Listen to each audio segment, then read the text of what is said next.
Hey, what's up guys? It's Jake Hall, and we've talked a lot before about my personal brand, The Manufacturing Millennial, and how that brand started with the idea of getting more younger generations involved with manufacturing.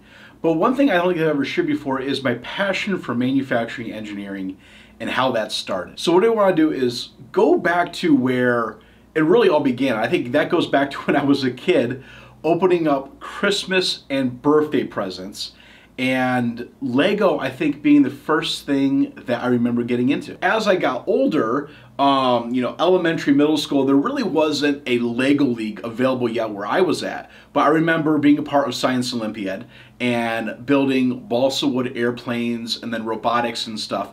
Now, entering high school, there was a program called First Robotic. I was the team captain for the marketing and sales team. Like, what do you know? Like, what I'm doing now. So it fit all the way back then when I was still in high school.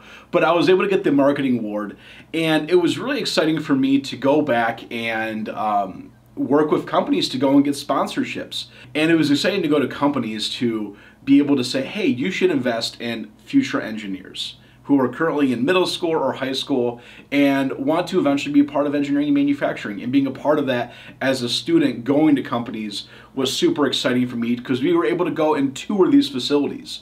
We would go there and set up meetings to get funding, but then they would walk us around when I was in high school and say, hey, this is what a robot cell looks like. This is what manufacturing looks like. And it was very exciting to have such a young experience seeing what real world manufacturing was.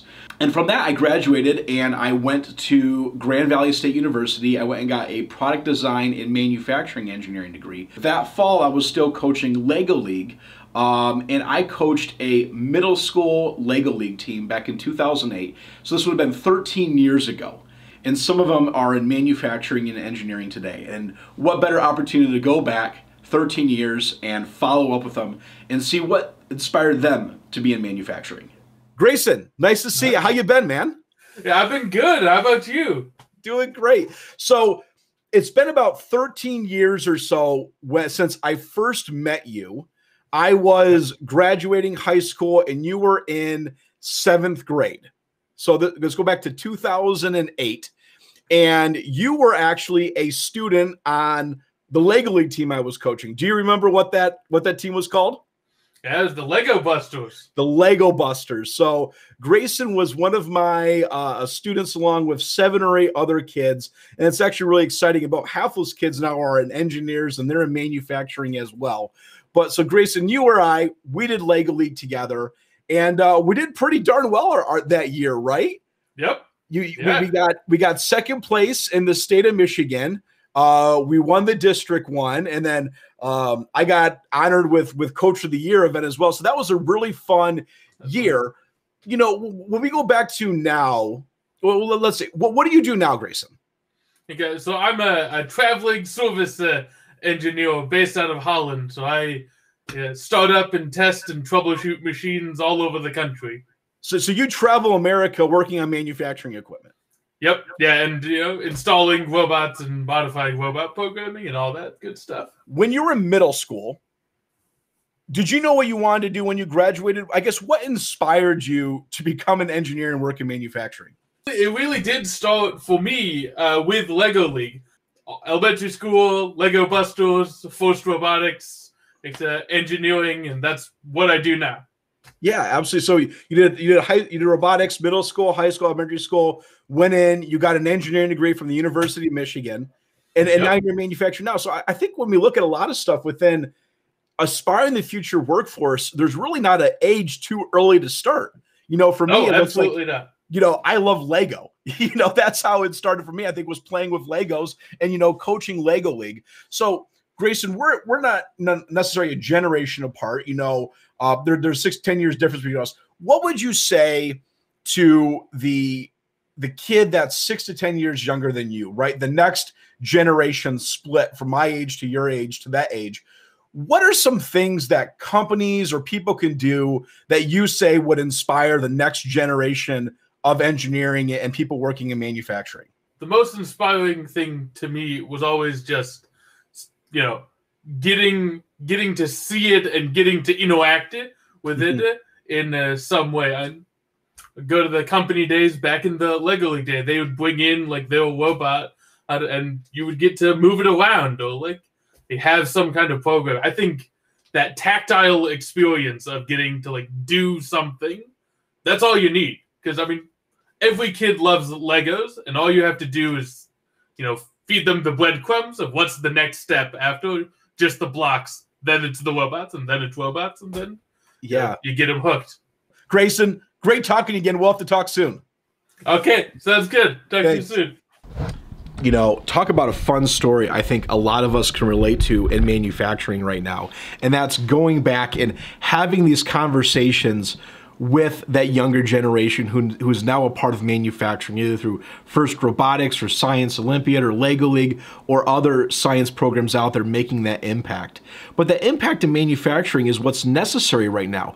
We are facing one of the largest issues in manufacturing, and that's the labor gap. They're saying 2.4 million jobs are going to be unfulfilled by 2028. So in 7 years, there's just going to be this continued massive demand for manufacturing jobs as baby boomers retire, but as more industries develop, attracting people elsewhere. And what we need to do in manufacturing is move those misconceptions that manufacturing is this dirty, dark, dangerous environment, which is not the case anymore, and it's this industry fulfilling of technology and innovation and really cool solutions like Industry 4.0, everything from augmented reality to collaborative robots, big data, digital tools. Now, digital tools kind of leads into today's sponsor and working with Parsable, talking about the digital tools they provide manufacturers. Now, Gen Zs and millennials, we all have a cell phone. We all have a computer or a tablet that we work with. So why are manufacturers still using paper technology in a way to set up jobs, to do work instructions, to fulfill orders, and not use the technology that the current generation is very familiar with? So what we're going to do is we're going to talk a little bit more about Parsable and what they do. And I figured what a better way to tie in with this video than a common topic we've been talking about all day, Lego. So let's check it out. All right. So we're at our automation workbench, and let's talk about Parsable and what they're doing on their app. So it could be an iPhone, Android, tablets, PCs. I have it loaded on my iPhone right here. And what I'm going to do is let's load up the Parsable app, but let's take this and bring it up on a big screen over here for everyone to see.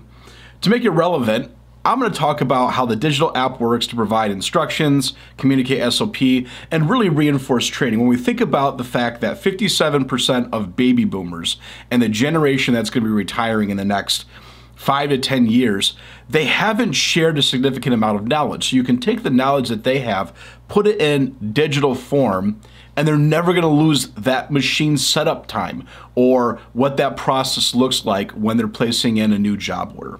So let's go ahead and let's do this Lego build for an example. And we're going to go ahead and we're going to collect 75295 and build this step. So I got it right here. I'm going to go ahead and mark that step complete and move into step 2. And that's asking me to unbox the Lego bags.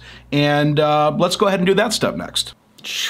And just like that, through the power of video editing, all my parts are laid out. So what they want me to do next is they actually want me to capture a photo of what the parts look like laid out. So I'm going to match that image, take a picture of it. I can go in there and either retake or use the photo.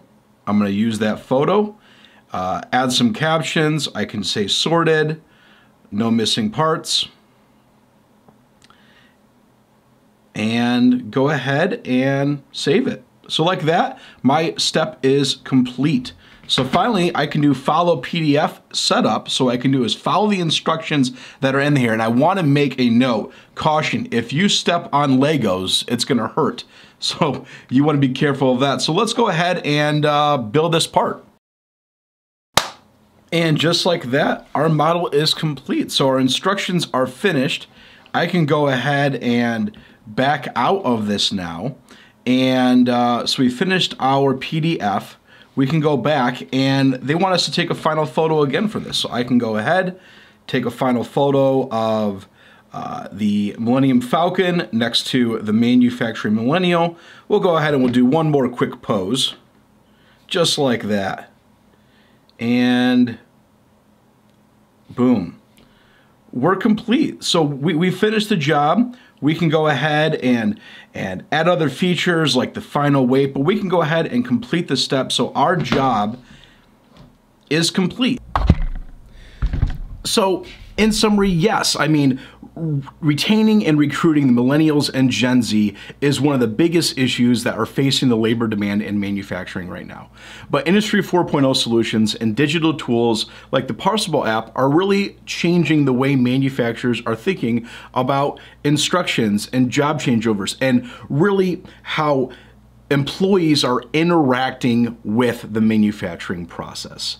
I really hope you guys enjoyed this video and learning more about Industry 4.0 solutions and a little bit my story with my background and how I got into manufacturing. And I'll catch you guys in the next video. Peace.